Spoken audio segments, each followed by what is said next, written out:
और दूसरा ये बताइए कि फॉर्मूले आपने पिछले लेक्चर की प्रैक्टिस कर ली, फॉर्मूले वगैरह की?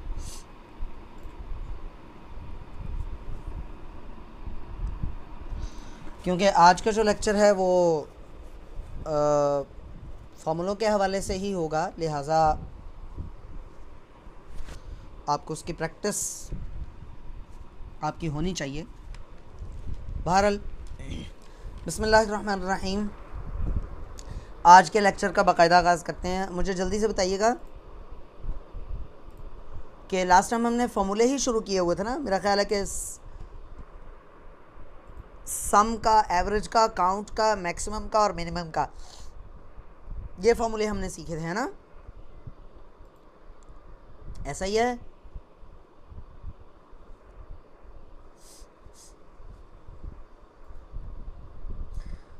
चलें जी, फॉर्मूलों के हवाले से हम देखते हैं।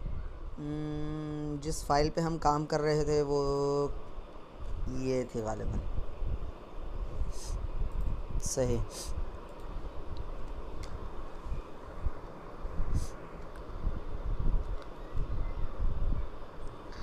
देखें जी, टोटल को हमने डबल क्लिक किया, वो एंड तक चला गया, और ये एवरेज और इसको हम डिलीट करते हैं और यहाँ पर परसेंटेज लिख लेते हैं। परसेंटेज, ठीक है जी। परसेंटेज कैसे कैलकुलेट होती है? इक्वल टू का साइन, दिस डिवाइडेड बाय 400 कर लें, 400, और इसको फिर हम डबल क्लिक करेंगे और इसको परसेंटेज के साइन से हम वो करेंगे और इसको इस तरह से 2 डेसिमल प्लेसेस तक हमने इसको कर लिया। अच्छा, थोड़ा सा इंतज़ार करेंगे आप, वो आपको पता है एक दफ़ा हमें ये एक्सेल की शीट तंग करती होती है। अभी नॉट रिस्पॉन्डिंग से जैसी हटती है तो फिर हम इंशाल्लाह ताला इसको देखते हैं आगे। चलें जी, ये हो गया है, नॉट रिस्पॉन्डिंग से ख़त्म हो गया। अच्छा, अब हम ये कर रहे हैं कि हम चाहते हैं कि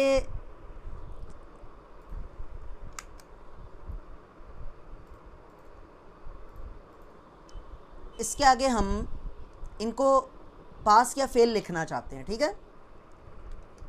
पास या फेल, ठीक है? पास या फेल लिखना चाहते हैं हम, तो वो कैसे लिख सकते हैं, उसका फॉर्मूला क्या है ये समझते हैं भी, ठीक है?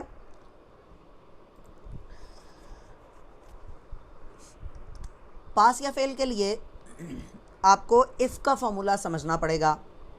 इफ़ का फॉर्मूला बड़ा मतलब कॉम्प्रहेंसिव सा फॉर्मूला है, बड़ा बहुत ज़्यादा, मतलब उसका इस्तेमाल काफ़ी ज़्यादा होता है और समझने से ताल्लुक़ रखता है। गौर से समझिएगा, नहीं समझ में आया तो दोबारा पूछ लीजिएगा। देखें, तरीका उसका क्या है, इक्वल टू का साइन, फिर इफ़ का वर्ड, ठीक है, फिर उसके बाद स्मॉल पैरेंथेसिस ओपन,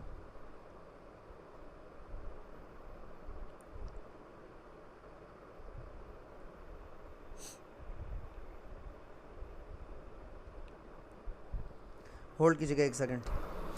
जी स्टूडेंट्स, तो अव्वल तो आपको वो दिखा भी रहा है, यहाँ पर नीचे ना आ रहा होता है ये लॉजिकल टेस्ट, मतलब कंडीशन लगानी है। वैल्यू इफ़ ट्रू, वो कंडीशन हो तो क्या लिखा हुआ है, वैल्यू इफ़ फॉल्स, वो कंडीशन फॉल्स हो तो क्या लिखा हुआ है। इसका मतलब क्या है? असल में होता यह है कि देखें, पास या फेल, किसी पास या फेल के लिए कोई ना कोई शर्त होती है ना। शर्त का क्या मतलब है कि एक सर्टन लेवल है, एक हद मुकर्रर है, अगर उस हद से ज़्यादा नंबर होंगे तो स्टूडेंट पास होगा, अगर उस हद से कम नंबर होंगे तो स्टूडेंट फेल होगा। ऐसा ही है ना?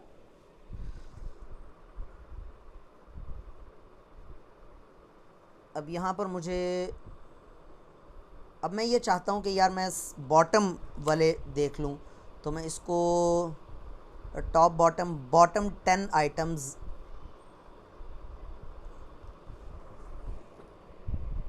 बॉटम 10 आइटम्स को मैं हाईलाइट करता हूँ। तो ये 20%, 64, 63, 20, 31%, 64, चलेंगे, पासिंग क्राइटेरिया फिर 70% रखना पड़ेगा, इसका मतलब है सही।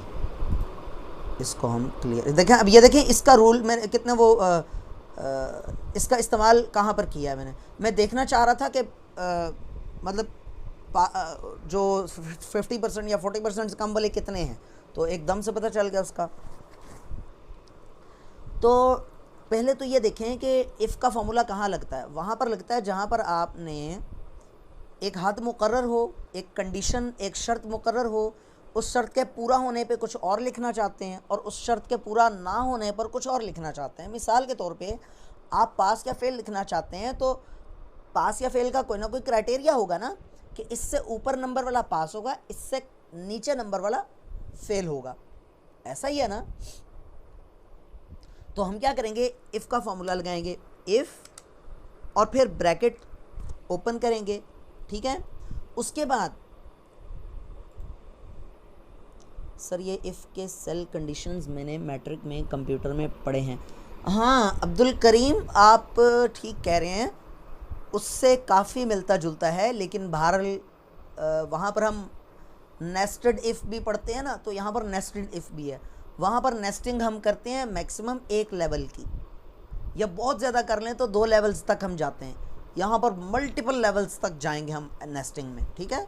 तो अभी ये बात शायद बहुत सारों को समझ नहीं आएगी, आपको शायद समझ आ रही हो। नेस्टेड इफ़ कहते हैं जिसको, जी जी नेस्टेड इफ़ है। और बहुत सारी लूप्स में भी आपने नेस्टेड लूप्स भी पढ़ी होंगी, खैर लेकिन हम इसी तरह से समझाएंगे जैसे किसी ने भी नहीं पढ़ा हो। मैं यही फ़र्ज़ करूँगा आप में से किसी को भी नहीं आता ये।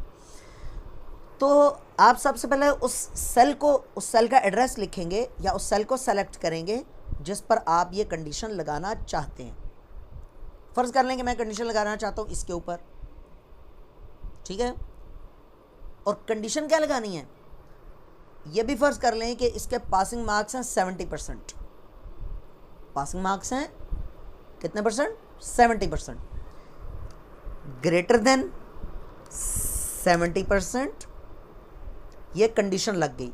मैंने क्या लिखा, equal to if K3 is greater than 70%, कि अगर इस सेल के मार्क्स 70% से ज़्यादा हों तो फिर क्या लिखा हुआ आए, मैं चाहता हूँ फिर लिखा हुआ आए पास। कॉमा लगाऊंगा, जैसे ही कॉमा लगाया तो ये हाईलाइट हो गया ना, वैल्यू इफ़ ट्रू, यानी कि अब मुझे वो वैल्यू देनी है जो ट्रू होने पर हो। तो डबल कोटेशन में मैं लगा दूंगा, लिख दूंगा पास, डबल कोटेशन क्लोज, फिर कॉमा लगाया तो अब लिखा हुआ आ गया वैल्यू इफ़ फॉल्स, ठीक है। कि वो वाली वैल्यू लिखना चाहता हूँ जो मैं फॉल्स होने पर लिखना चाहता हूँ, वो वाली वैल्यू यहाँ पर देना चाह रहा हूँ मैं। तो यहाँ पर मैं लिख दूंगा FAIL fail, double quotation close और पैरेंथेसिस क्लोज और ओके कर दूंगा, ठीक है। ये देखें ऑटोमेटिकली यहाँ पर लिखा हुआ आ गया पास। अब मैं इसको डबल क्लिक करूँगा तो देखें ये फेल लिखा हुआ आ गया, क्यों, क्योंकि 70% से ज़्यादा नहीं है। अच्छा, अगर मैं यहाँ पर इसको फ़र्ज़ करें 95 कर देता हूँ, नहीं एक मिनट, 70% के करीब करीब वाला ढूंढते हैं ना कोई, ये 69%, देखें 69.5% वाला भी फेल है। इसको मैं 65 के बजाय 75 करता हूँ, देखें ऑटोमेटिकली ये किसके मार्क्स हैं, मिन्हा के मार्क्स हैं 278, 69.5 और फेल। अब देखिएगा सारा कुछ ऑटोमेटिकली चेंज हो गया, 288, 72.00% और पास। समझ आ गई ना बात। तो इस तरह से अच्छा किसी सेल के ऊपर भी ले जाएं, वो पास फेल का फॉर्मूला आपको ऊपर दिखा रहा है, इफ़ का फॉर्मूला कहते हैं इसको, ठीक है। तो इसको पहले समझें, नहीं समझ में आता तो मुझसे लाजमी पूछें। 2 मिनट है आपके पास, और अगर आपने अपनी अपनी वो मार्कशीट पे आप प्रैक्टिस कर रहे हैं तो ये फार्मूला पहले प्रैक्टिस करें, फिर मुझे बताएं, फिर मैं आगे चलूँगा, क्योंकि इससे आगे वाला है ग्रेड। वो ग्रेड वाला फार्मूला तब समझ में आएगा, वो भी इफ़ वाला है लेकिन उसमें नेस्टिंग्स हैं। नेस्टिंग्स क्या होती हैं या नेस्टेड इफ़ क्या होता है, ये आपको मैं समझाता हूँ, लेकिन फ़िलहाल पहले इसको समझेंगे तो अगला समझ में आएगा, ठीक है ना। इसको समझें, कोई सवाल जहन में आता है तो लाजमी पूछें प्लीज़। मैं रिकॉर्डिंग पास कर रहा हूँ मैं। जी अयान अमजद, मैं दोबारा बता देता हूँ।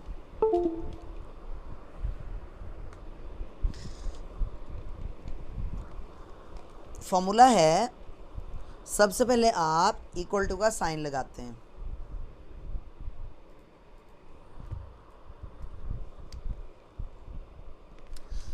इक्वल टू का साइन लगाते हैं आप, फिर आप इफ़ का वर्ड लिखते हैं, फिर आप ब्रैकेट ओपन करते हैं, उसके बाद लॉजिकल टेस्ट का मतलब यहाँ पर कंडीशन लगाते हैं कि ये वाला सेल अगर ग्रेटर देन हो 70% से, अगर आप परसेंटेज पे लगा रहे हैं तो फिर परसेंट का साइन लाजमी लगाएंगे आप साथ, और अगर आप किसी वैल्यू पर लगा रहे हैं तो फिर आप उसके साथ जाहिर सी बात है परसेंटेज का साइन नहीं लगाएंगे। ये कंडीशन पूरी हो गई, यानी कि अगर इसके मार्क्स 70% से ज़्यादा हों तो कॉमा लगाकर आप जैसे कॉमा लगाएंगे तो अगला पार्ट शुरू हो जाएगी। यानी कि अगर ये कंडीशन ट्रू हो तो क्या लिखा हुआ आए, डबल कोटेशन के अंदर आप लिखेंगे जो भी आप लिखना चाहते हैं। जाहिर सी बात है मैं यहाँ पर लिखना चाहता हूँ पास, और ये डबल कोटेशन क्लोज की, फिर दोबारा कॉमा। अब आपने वो वैल्यू देनी है जो कंडीशन के फॉल्स होने पर, यानी कंडीशन अगर पूरी ना हो तो क्या लिखा हुआ आए वो वैल्यू देनी है यहाँ पर। तो डबल कोटेशन में मैं लिख देता हूँ फेल, फिर डबल कोटेशन भी क्लोज और ब्रैकेट भी क्लोज। अच्छा, जब फार्मूला आप खुद टाइप कर रहे होते हैं, या फंक्शन कह लें, आप फंक्शन टाइप कर रहे होते हैं, तो जब आप पैरेंथेसिस डालते हैं तो वो हल्की सी हाईलाइट करके दिखाता है, यानी ये देखें दोनों पैरेंथेसिस को हल्का सा बोल्ड करता है वो, ठीक है। वो इस बात की निशानी होती है कि ये दोनों कॉरेस्पॉन्डिंग पैरेंथेसिस हैं। इसको उर्दू में कहते थे मुतनाज़िरा पैरेंथेसिस हैं, मतलब ये क्लोज़ हो रही हैं, कोई कमी नहीं है। ओके कर दें, ये लें पास लिखा हुआ आ गया। और अब आप इसको ड्रैग कर लें या डबल क्लिक कर लें तो अच्छा जी, आपने लिखा फिरदौस जहाँ सर, जब मैंने परसेंटेज निकालनी चाहिए तब मल्टीपल बटन क्लिक करने से कुछ और आ रहा है, लाइक ओ आ रहा है। ये आप मल्टीपल बटन किसको कह रही हैं, मुझे समझ नहीं आ रही है। मल्टीपल बटन से आपकी क्या मुराद है?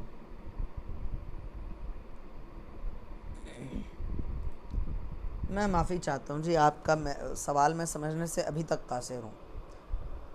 मेरा निकम्मा पेन कह लीजिए या क्या क्या मैं क्या कहूँ, मतलब मल्टीपल बटन का शायद मुझे अंदाज़ा नहीं है कि मल्टीपल बटन किसको कहते हैं,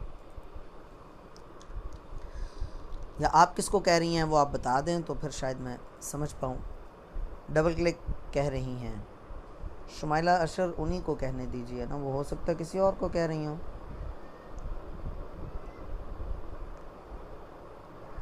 वैसे मुझे ना कोर्स के स्टार्ट में एक चीज़ के ऊपर वो बड़ा क्लियर एक मैसेज दे देना चाहिए, कोर्स के स्टार्ट में नहीं बल्कि दाखिले से पहले, ताकि किसी स्टूडेंट को ये चीज़ एग्री हो तो ही वो एडमिशन ले। इंशाल्लाह ताला अगली बार ऐसे ही करेंगे। सर एहसान को मैं कह दूँगा, रिक्वेस्ट करूँगा कि यार स्टूडेंट्स जो है ना वो वॉइस में सवाल पूछेंगे और स्क्रीन शेयर करके ही सवाल पूछेंगे, इसके अलावा नहीं भाई। अगर इस पर किसी को एतराज़ हो तो फिर मेरे लिए मुश्किल हो जाता है ना। मैं आपको तनकीद का निशाना नहीं बना रहा हूँ, लेकिन मेरे लिए ज़रा मुश्किल होता है। मैं वैसे ही ऑफ़लाइन पढ़ाने का आदी हूँ, ऑनलाइन बहुत ज़्यादा कोर्सेज़ मैंने नहीं करवाए हैं। तो बहरहाल जी जनाब, चलें जी आगे चलें। अब पढ़ते हैं जी नेस्टेड इफ़ का फार्मूला, ठीक है जी। नेस्टेड इफ़ में सपोज बहुत सारी जगहों पर नेस्टेड इफ़ यूज़ हो सकता है, लेकिन अगर हम मार्कशीट बना रहे हैं तो हमें ग्रेड असाइन करने के लिए तो बहुत ज़्यादा इस्तेमाल की ज़रूरत पड़ती है। अच्छा, इसमें ना वेरिएशंस बहुत कम हैं, तो मतलब ज़्यादातर मार्क्स 60-70 से ऊपर हैं, और जो कम है वो फिर बहुत ही कम है, 20% 31% है। तो एक काम करते हैं, कोई और शीट खोलते हैं जिस पे आजकल मैं काम कर रहा हूँ, वही खोल लेते हैं।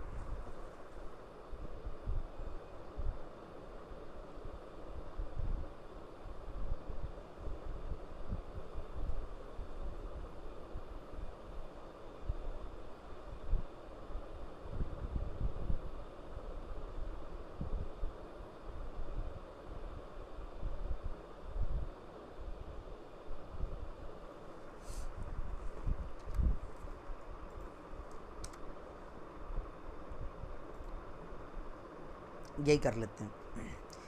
ये असल में अभी रिज़ल्ट आया तो रिज़ल्ट की वो बना रहा हूँ, मैं डाटा एंट्री कर रहा था जस्ट। और आज मैं सच बताऊँ तो आपसे छुट्टी भी लेने वाला था, फिर मैंने कहा यार 3 छुट्टियाँ पहले ही हो जाती हैं तो फिर यह नामुनासिब बात है, तो बस मैंने कहा यार कर ही लें टोटल। और चलें ग्रेड असाइन करते हैं, बल्कि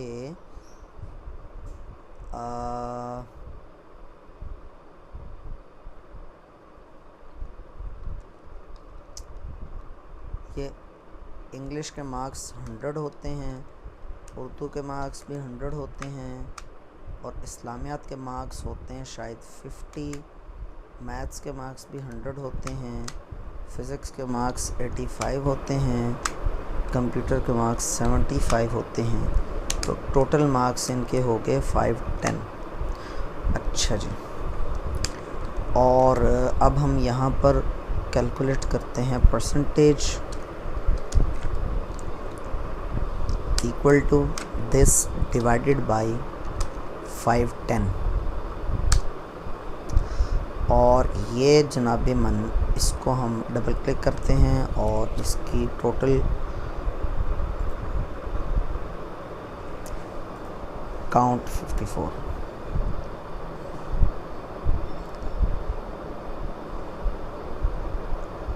मतलब ये कि 0% और 00 सही।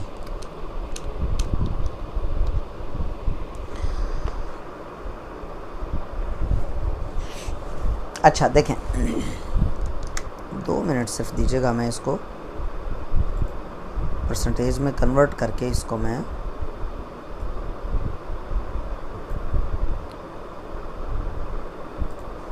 चलें ठीक है, बस ठीक है। अच्छा, मैं इसको ग्रेड असाइन करना चाहता हूँ, पास फेल चलें, पास फेल भी वो तो हमने देख ही लिया, इसको मैं ग्रेड असाइन करना चाह रहा हूँ। ठीक है जी, ग्रेड। अब ग्रेड असाइन करने का फॉर्मूला क्या है, ये बड़े गौर से बड़े अच्छे तरीके से देख लीजिएगा। नेस्टेड कहते हैं, नेस्टेड इफ का मतलब है एक इफ के अंदर एक और इफ। नेस्टेड इफ किसको कहते हैं, एक इफ के अंदर एक और इफ। जी फिर दोस्तों, जहां कर सकते हैं स्क्रीन शेयर कर सकते हैं, लेकिन थोड़ा सा वेट कर लें, मैं ये टॉपिक कंप्लीट कर लूँ नेस्टेड इफ वाला, तो फिर आपको मैं अलाउ करूँगा, तो आप स्क्रीन शेयर कर लीजिएगा। देखें जी,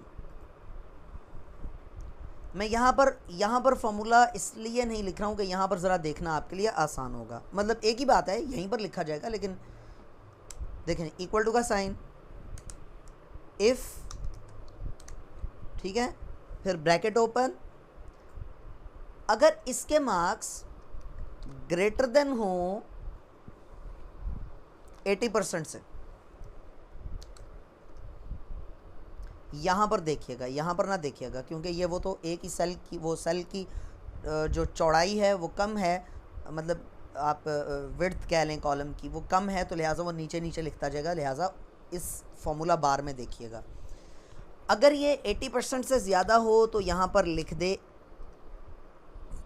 ए ग्रेड, ठीक है, और अगर 80% से ज़्यादा ना हो तो फिर क्या करे, फिर इसको क्या लिखे, बी ग्रेड लिख दे ना भाई ना। क्यों? क्योंकि 80% से ज़्यादा, जिसके मार्क्स 80% से ज़्यादा नहीं है, ये ज़रूरी तो नहीं है ना कि उसका बी ग्रेड ही होगा, हो सकता है उसका सी हो, डी हो, ई हो, एफ़ हो, क्या हो हमें तो नहीं पता। अच्छा, फिर एक और बात, इससे पहले, इससे ज़्यादा ज़रूरी ये है कि मैं आपको पहले क्राइटेरिया लिख दूं, इसको पहले क्राइटेरिया लिख दूं आपको।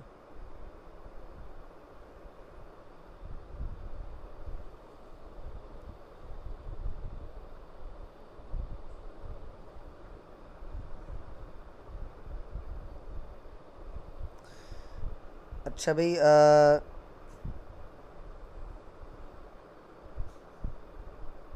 आप में से किसी स्टूडेंट का सादिया अजमल हैं, जी सादिया अजमल हैं, उनका मैसेज आया है।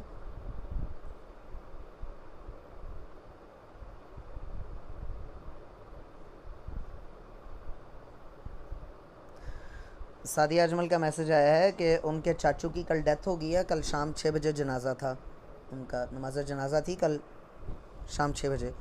तो उनके चाचू की डेथ हो गई है। तो आप सबसे दरख्वास्त है कि उनके लिए ज़रूर उनके लिए दुआए मफ़रत कीजिएगा।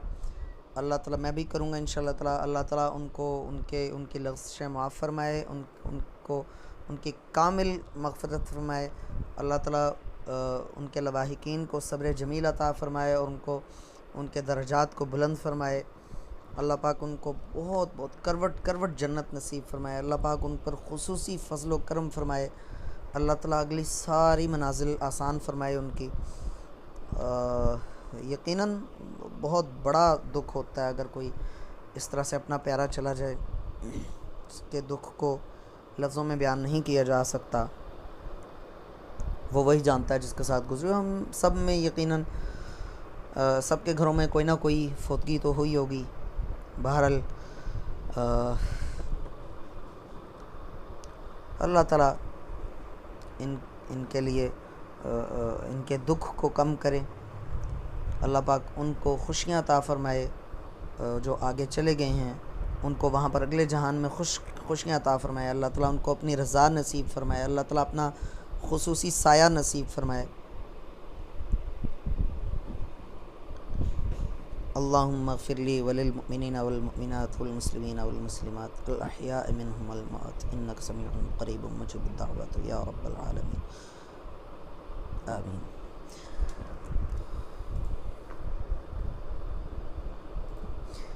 आप में से जो सादिया अजमल को जानती हैं, आप उनसे ताज़ियत कर लीजिएगा उनके इनबॉक्स में, ठीक है। उनके चाचू का नाम था अमजद महमूद खोखर, और उनके लिए दुआ भी कीजिएगा खुसूसी तौर पे, ठीक है ना। वेट करें ज़रा, मैं उनको रिप्लाई भी कर दूँ।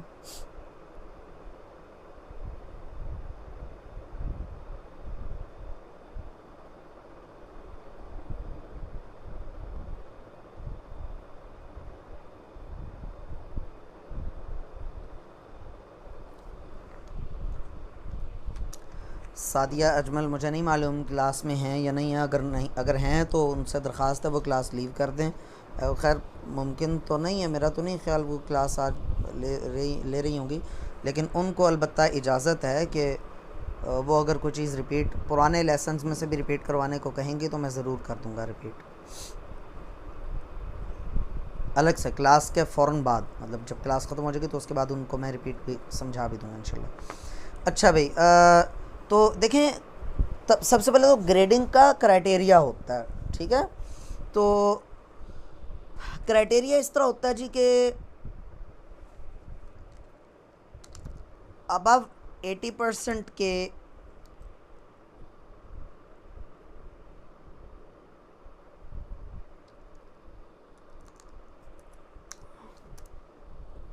अबव 80% के ए ग्रेड, ठीक है। बिटवीन परसेंटेज का सिंबल बार बार कौन लगाया यार, छोड़ो। अबव 80 ए ग्रेड, यानी ये क्राइटेरिया मुख्तलिफ हो सकता है ऑर्गेनाइजेशन टू ऑर्गेनाइजेशन, ठीक है, school to school, institute to institute, ये वेरी करता है। बिटवीन 70 बल्कि 70 and 80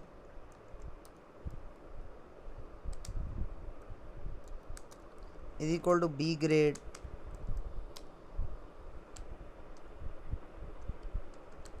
between 60 and 70 is equal to, बल्कि इसको अबव 90 करें A प्लस ग्रेड, और उसको करें बिटवीन 80 एंड 90। अच्छा, ये जो ग्रेड है इसके लिखने के मुख्तलिफ तरीके हो सकते हैं। बाज़ का लिखा हो सकता है greater than 80 but less than 90, यूँ भी लिखा हो सकता है, यानी कि 80 से ज़्यादा और 90 से कम हो तो ए ग्रेड, फिर 70 से ज़्यादा और 80 से कम हो तो फिर बी ग्रेड, और 60 से ज़्यादा 70 से कम तो फिर हो तो सी ग्रेड। इसी तरह से इसी को कॉपी पेस्ट करते हैं ना जी, बिटवीन 50 एंड 60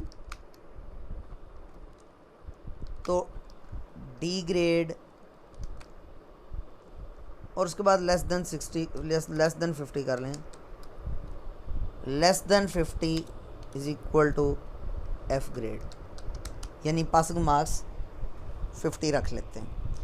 90 से ज़्यादा हो तो ए ग्रेड, 80 और 90 के दरमियान में हो तो ए यानी ए प्लस ए, फिर 70-80 के दरमियान, 80 से कम लेकिन 70 से ज़्यादा तो बी ग्रेड, 70 से कम 60 से ज़्यादा तो सी ग्रेड, 60 से कम और 50 से ज़्यादा तो डी ग्रेड, और 50 से कम हो मार्क्स तो F grade.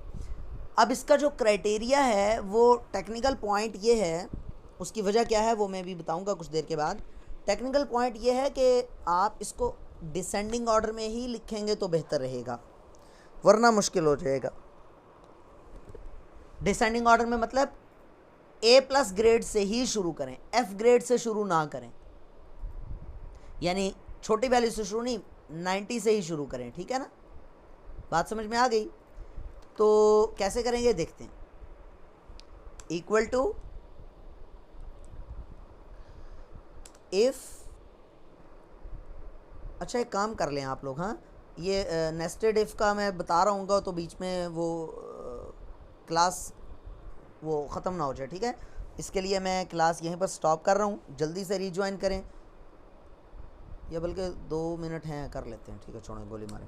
Equal to if bracket open, जल्दी से समझ लें। इक्वल टू इफ़ अगर ये मार्क्स ग्रेटर देन हो 90 से, तो क्या लिखा हुआ है, डबल कोटेशन में मैंने लिखा ए प्लस, डबल कोटेशन क्लोज। और अगर 90 से बड़े ना हो तो क्या हो, तो ये देखें 90 से बड़े नहीं है तो फिर चेक करना है क्या 80 से बड़े हैं या नहीं, ठीक है। तो 80 से बड़े हैं या नहीं तो फिर चेक करें, ये इसका फॉल्स केस है, यानी कि अगर S4 यानी इस सेल के मार्क्स, इस सेल में जो वैल्यू है वो 90% से ज़्यादा नहीं है तो फिर क्या हो, फिर चेक करें कि ये S4 ग्रेटर देन 80% है या नहीं। अगर तो 80% से ज़्यादा है तो फिर लिख दे ए ग्रेड, और अगर 80 से भी ज़्यादा नहीं है तो फिर चेक करें, ये नेस्टिंग्स लग रही हैं, फिर चेक करें क्या 70% से ज़्यादा है। अगर तो 70% से ज़्यादा है तो फिर लिख दे बी ग्रेड, और अगर 70% से भी ज़्यादा नहीं है तो फिर चेक करें S4 को क्या 60% से ज़्यादा है। अगर तो 60% से ज़्यादा है तो लिख दे सी ग्रेड, डबल कोटेशन के अंदर सी ग्रेड, और अगर 60% से ज़्यादा नहीं है तो फिर चेक करें कि S4 के मार्क्स ग्रेटर देन 50%।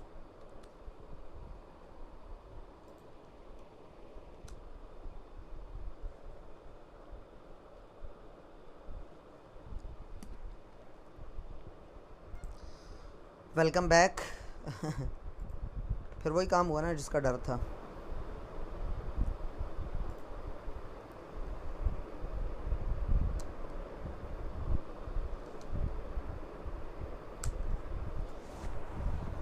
देखें जी, अच्छा ये देखें, मैं रिपीट कर देता हूँ, चलें। S4 के मार्क्स यानी S4 इस सेल का एड्रेस है, इस सेल का S4 यानी जिसमें परसेंटेज लिखी हुई है। अगर वो 90% से ज़्यादा वैल्यू, वहाँ पर जो परसेंटेज है वो 90% से ज़्यादा हो तो ए प्लस लिख दे, वरना फिर चेक करे कि क्या 80% से ज़्यादा है, अगर है तो ए ग्रेड लिख दे, वरना चेक करे क्या 70% से ज़्यादा है, अगर है तो बी ग्रेड लिख दे, वरना चेक करे क्या 60% से ज़्यादा है, तो अगर 60% से ज़्यादा है तो सी ग्रेड लिख दे, और अगर नहीं है तो फिर चेक करे क्या 50% से ज़्यादा है, अगर तो 50% से ज़्यादा है तो फिर लिख दे क्या डी ग्रेड, और अगर ऐसा नहीं है तो फिर क्या करें, फिर कुछ भी चेक ना करें, क्योंकि डी ग्रेड के बाद हमने एफ ग्रेड लिख दिया था ना, लेस देन 50 पर एफ ग्रेड हमने देना है। तो अब अगर ये सारी कंडीशन फॉल्स हो गई, सारी कंडीशंस अगर फॉल्स हो गई तो फिर तो कंफर्म बात है कि उसके मार्क्स 50% से कम है। देखे ना, 90% से ज़्यादा भी नहीं है, 80% से ज़्यादा भी नहीं है, 70% से ज़्यादा भी नहीं है, 60% से ज़्यादा भी नहीं है, 50% से ज़्यादा भी नहीं। तो अब तो कंफर्म बात है कि 50% से कम है, अब तो चेक करने की ज़रूरत ही नहीं है। तो अब इसके फॉल्स केस में डायरेक्ट हम एफ़ लिख देंगे। अब बारी आती है जनाब ब्रैकेट्स क्लोज करने की। बहुत इंपॉर्टेंट फार्मूला है, बहुत इंपॉर्टेंट फार्मूला है। अब ब्रैकेट्स जितनी खुली हैं उतनी ही बंद होगी। तो इसका क्या तरीका है कि आप काउंट करेंगे, नहीं सॉरी एक ही ब्रैकेट खुली है, सॉरी एक ही ब्रैकेट खुली है, हम सॉरी, ओए होए एक गलती हो गई, बहुत बड़ी बेवकूफ़ी कर दी मैंने, ये फार्मूला मैंने गलत लिख दिया, इस पर माजरत चाहता हूँ मैं, ये गलत हो गया। ये देखें,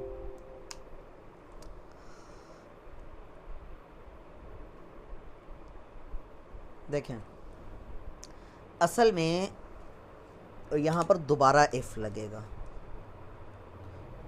यार आप में से जिसको एक्सेल आता है वो आप मुझे बता ही देते हैं, मैं गलती कर रहा हूँ इतनी बड़ी, मेरे भी बस जहन हाजिर नहीं है ना। सुबह से 1 मिनट के लिए जिसको कहते हैं ना, मैंने रेस्ट भी नहीं किया, और ना सिर्फ रेस्ट बल्कि समझ लें कि काम से मेरा हाथ उठा ही नहीं है, लैपटॉप के आगे बैठा हूँ सुबह से एक तरह से। ये मैं क्या कर रहा हूँ ये, हाँ ठीक है, अब मैं एक दफ़ा चेक कर लेता हूँ। ये देखें इफ़ अगर S4 के मार्क्स 90% से ज़्यादा हों तो ए ग्रेड लिख दें। मैं दोबारा समझा रहा हूँ, देख लीजिए। अगर S4 के मार्क्स, ये देखें, ये मैं सेलेक्ट कर लेता हूँ ताकि आप साथ साथ चलते रहें। इक्वल टू का साइन लगाया, अगर इफ़ S4 के मार्क्स 90% से ज़्यादा हों तो ए ग्रेड लिख दे, ए प्लस लिख दे, और अगर नहीं है तो फिर चेक करें। फिर अगली इफ़, इसके फॉल्स केस में अगली इफ़ कंडीशन लग गई, इसको कहते हैं नेस्टेड इफ़। एक इफ़ के अंदर एक और इफ़। अब्दुल करीम ने भी बताया कि मैट्रिक में उन्होंने कंप्यूटर पढ़ा है, आपने जिसने भी मैट्रिक या इंटर में कंप्यूटर पढ़ा तो उसको याद होगा नेस्टेड इफ़ की डेफिनेशन में ना, an if without inside the body of another if is called nested if, ये डेफिनेशन में लिखा होता है। तो if S4 is greater then 80%, यानी कि मैं फिर से दोबारा समझाता हूँ क्योंकि ये समझना थोड़ा सा मुश्किल होता है। इक्वल टू इफ़, यानी कि अगर S4 के मार्क्स 90% से ज़्यादा हों, यानी कि वहाँ पर जो परसेंटेज है वो 90% से ज़्यादा है तो ए प्लस लिख दे, और अगर नहीं है तो फिर चेक करें क्या 80% से ज़्यादा है, और अगर है तो ए लिख दे, और अगर नहीं है तो फिर चेक करें क्या 70% से ज़्यादा है, अगर तो 70% से ज़्यादा है तो बी लिख दे, और अगर नहीं है तो कॉमा के बाद फिर एक और कंडीशन कि 60% से ज़्यादा है, अगर तो 60% से ज़्यादा है तो सी लिख दे, और अगर 60% से ज़्यादा नहीं है तो फिर चेक करें क्या 50% से ज़्यादा है, अगर तो 50% से ज़्यादा है तो डी लिख दे, और अगर 50% से ज़्यादा भी नहीं है तो जनाब कॉमा के बाद कोई और इफ़ लगाने की ज़रूरत ही नहीं है, क्योंकि अगर 50% से ज़्यादा पे भी फॉल्स आ रहा है तो इसका कंफर्म मतलब है कि वो फेल है, वो मोहतरम या मोहतरमा या मौसूफ़ या मौसूफ़ा फेल हैं, तो फिर हमें एफ़ लिख देना चाहिए। तो एफ़ लिख दिया, ये देखें एफ़ लिख दिया। अब एफ़ लिखने के बाद ये ब्रैकेट जो ना, ये देखें ब्रैकेट के ऊपर मैं लेकर जाता हूँ तो कौन सी ब्रैकेट हाईलाइट हो रही है, यहाँ वाली, ये वाली, ये वाली, गौर से देखिएगा, देखिएगा ब्रैकेट के ऊपर लेकर जाता हूँ, ये देखें, ये ठीक है, यानी कि उतनी ही ब्रैकेट्स क्लोज होंगी जितनी ओपन हुई थी। अब ब्रैकेट्स गिनने ना बैठ जाएं कभी भी, बस आप क्लोज करते जाए, आपको हल्का हल्का सा हाईलाइट करके बोल्ड करके दिखाएगा। ये देखिएगा, ये वाली हाईलाइट हुई, फिर ये वाली हुई, फिर इससे पिछली वाली इफ वाली, शुरू वाली जब तक हाईलाइट नहीं होती तब तक आपने लिखते जाना है। ये देखें शुरू वाली एफ हाईलाइट हुई, ये देखें दोबारा देख लें, ये वाली ब्रैकेट अब हाईलाइट होगी, ये वाली देखिएगा, ये हाईलाइट हुई, ओके कर दिया। अब इन मोहतरमा का या मोहतरम का डी ग्रेड है, इसको डबल क्लिक करें तो ये जनाब सारे के सारे डी ग्रेड आ गए। ठीक हो गया, ये सारे एफ इस वजह से आ रहे हैं कि जाहिर सी बात है ये एफ। बात समझ में आ गई या नहीं आई?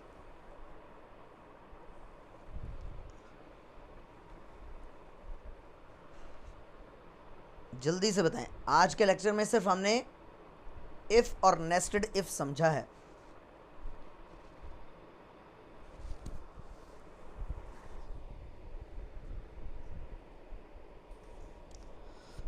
जल्दी से पूछ लें, अगर ये बात समझ में आ गई है तो भी अच्छी, थोड़ी थोड़ी आ गई। चलें आप वीडियो देख लीजिएगा, वीडियो लेक्चर देख लीजिएगा और प्रैक्टिस लाजमी कीजिएगा। ये प्रैक्टिस नहीं करेंगे तो फिर अगली चीज़ें समझ में नहीं आएंगी। अभी हमने फार्मूलों की थोड़ी सी नेस्टेड फार्मूलों की प्रैक्टिस करनी है इंशाल्लाह ताला। बहुत सारे फार्मूले अभी हमने पढ़ने हैं, बहुत सारे फार्मूले पढ़ने तो हैं, लेकिन उसके बाद जब हम नेस्टेड फार्मूले पढ़ेंगे तो फिर थोड़ा सा गड़बड़ ना हो जाए। ठीक है ना, अगर आपने फार्मूलों की प्रैक्टिस नहीं की होगी तो फिर समझ में नहीं आएगा। ठीक है ना, तो ज़्यादा सारे स्टूडेंट्स के मार्क्स आप लिखें। और अब्दुल करीम, लूप वाले क्या होता है? लूप तो आप प्रोग्रामिंग में लगाते हैं, एक्सेल में लूप कैसे लगती है? मुझे तो नहीं पता इस चीज़ का। एक्सेल में लूप कैसे लगती है वाक़तन मुझे नहीं पता, हो सकता लगती हो, मेरे इल्म में नहीं है, माज़रत चाहता हूँ।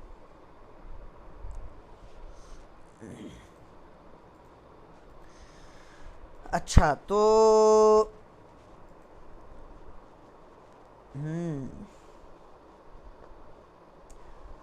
तो आज के लेक्चर का यहीं पर अख्ताम करते हैं। आप में से कोई जाना चाहे तो जा सकते हैं, और अगर बैठना चाहें तो हम अलाउ कर रहे हैं, स्क्रीन शेयरिंग अलाउ कर रहे हैं।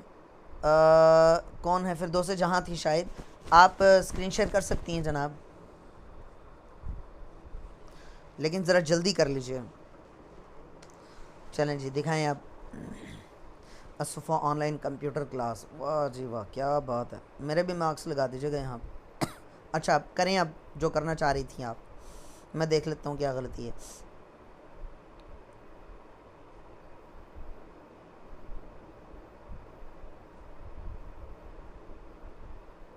छेती छेती से टाइप किया करें।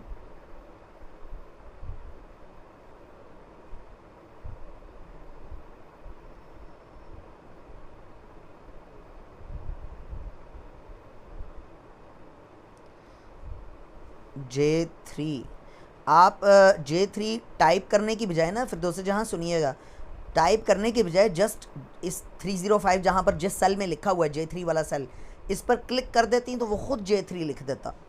एक्सेल को लिखने दिया करें ना, ख़ुद क्यों तकल्लुफ़ करते हैं। बाहर आगे करें, आप करें, मैं देखता हूँ। 400 ठीक है, ठीक है। ये 4000 क्यों लिखा भाई? और क्यों लिखा आपने? ओ क्यों लिखा आपने? ओ नहीं, ओ क्यों लिखा आपने? ओ क्यों लिखा भाई? 400 लिखे ना। हाँ बस ठीक है, 3 सब्जेक्ट्स के ये फिर वही और क्यों लिख रही हैं आप? मुझे ये समझ नहीं आ रही कि आप ओ क्यों लिख रही हैं।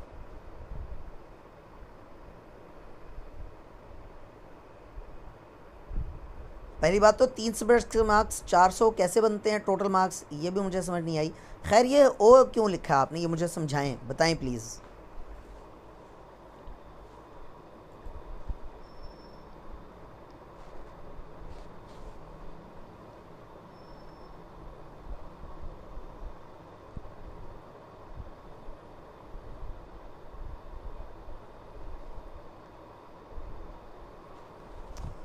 ओहो, यही मसला है। आप ओ या जो कैपिटल ओ या स्मॉल ओ लिख क्यों रही हैं? मसला क्या, मतलब आप ना लिखें ना, बस 400 पे लिख के ओके कर दें बस। जाएं, दोबारा मैं आपको बताता हूँ, जाएं उसी सेल के अंदर जाएं, ज़रा उसी सेल के अंदर जाएं, ऐसे इसको मिटाएं, बैक स्पेस एंटर, ओहो लो 200, वो एक दफ़ा बैक स्पेस कहा था हुजूरे वाला। दोबारा लिखें फार्मूला, इक्वल टू का साइन लगाएं जल्दी से।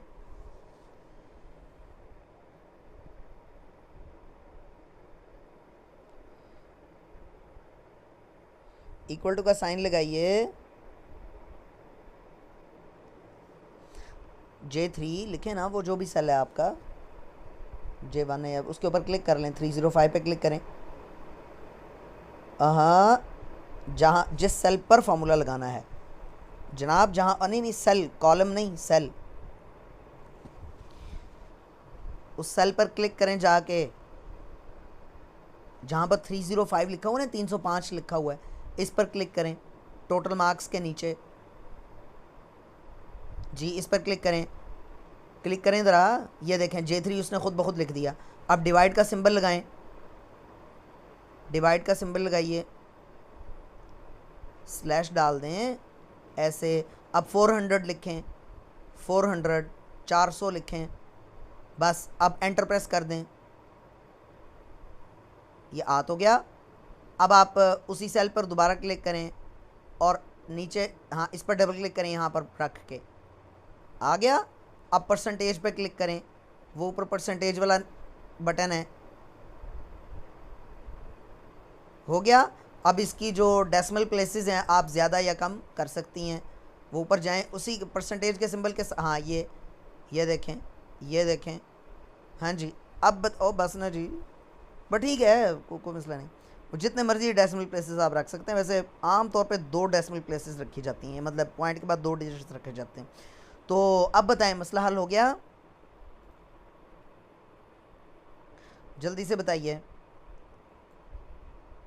भाई। देखें ना, अब ये आप स्क्रीन ना शेयर करती हैं तो मेरे लिए तो मैं तो खप जाता, मैं आपका समझते मैंने आपकी स्क्रीन स्टॉप कर दी है। हाँ जी, और कोई स्टूडेंट जो समझना चाह रहा हो? अब शुमाइला अशर आप कुछ और कह रही थी ना, आप कह रही थी डबल क्लिक करने से, लेकिन उनका मसला था वो ओ लिख रही थी, ये कैपिटल ओ लिख रही थी या कभी स्मॉल ओ लिख रही थी। चलें जी, हाँ जी बताइए जल्दी से, किसी और का कोई मसला, कोई सवाल पूछना चाहे?